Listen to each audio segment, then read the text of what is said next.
Welcome everybody. What a beautiful and exciting day. Right now we have very important business to attend to, the marriage of Bridget Borrowdale and Stephen Love. All I can say is my heart is full of love right now. And thank God that Bridget and Stephen met each other. I was reborn around 1:30 in the morning on October 22nd, 2023 in a shitty dive bar in Covington, Kentucky, and I've been living the best possible life since then. Nothing quite made sense until we met, and once we did, suddenly everything felt familiar, like we've been here before. It seems like our souls have definitely collided a time or two before uniting at the Old Town Tavern that fateful night, because meeting you felt like the ultimate homecoming.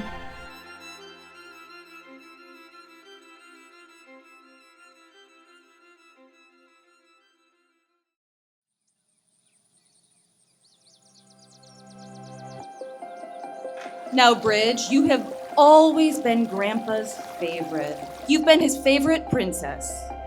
And like any proper fairy tale, you needed to find your prince. I think one of the main reasons I'm up here today is because I was there the night that these two met. Stephen was living in Louisville at the time, but had come up for the weekend to hang out with me in Covington, and we were out and about, doing a little drinking, and I had decided to call it a night and gone home. But Stephen still had some life in him. So he essentially broke back into my apartment, woke me up and said, "Get up, we're going to Old Town Tavern."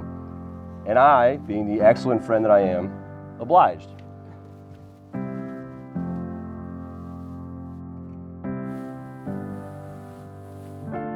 But I do have a memory from that night of looking over and seeing Stephen talking to a beautiful girl. They were both smiling, both laughing. Stephen, I assume, was spitting mad game. And I remember thinking to myself, nice, dude. That's awesome. Good job. Wow. It's beautiful. Get out of here. Yeah. Bridget, you are so fearless. You are free-spirited, you're smart. You're the kind of person that could turn any moment into a memory that you'll never forget. She's the type of person you want by your side in any situation. She's just so darn easy to love. When I did first hear about Bridget and the way they met at a dirty dive bar, it really did feel like the universe was providing something he wouldn't provide for himself. Before even meeting you, the way Stephen talked about you, I could tell this was very different. As improbable as it may have seemed at the time, to me, and to anybody who truly knows me, my life fundamentally changed the moment that I met you. But suffice to say that I was certain that somebody entering my life like you was not in my cards. And I was committed to, or resigned to, living my life without any real, non-abstract love, at least in the sense that is relevant for a day like today. And then I met you. Nothing has been the same since then. I had no idea how much I was missing.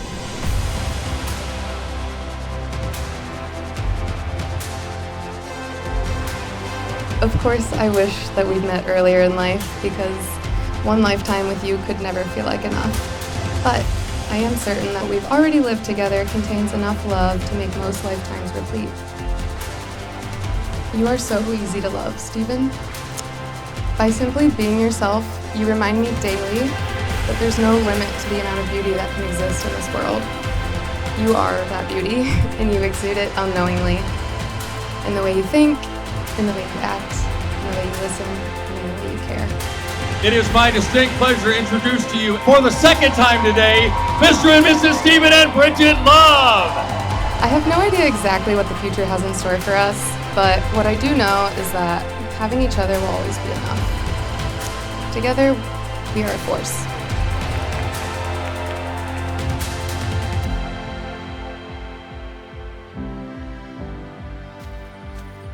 I vow to do absolutely everything in my power to make your life more bearable, more beautiful, more joyful, and I hope more meaningful.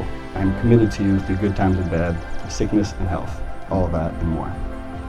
I vow to be present, honor each season of life, pressure you to do fun things in inconvenient times, and always remain cognizant that these right here, these are the good old days.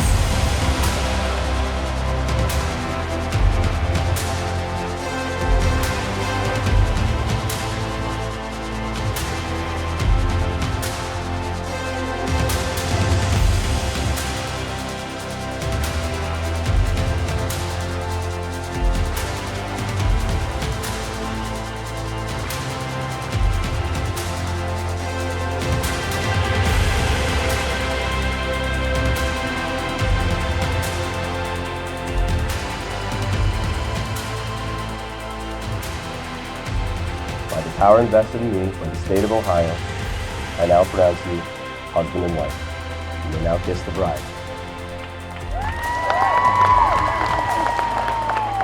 Ladies and gentlemen, I present to you Stephen and Bridget Love.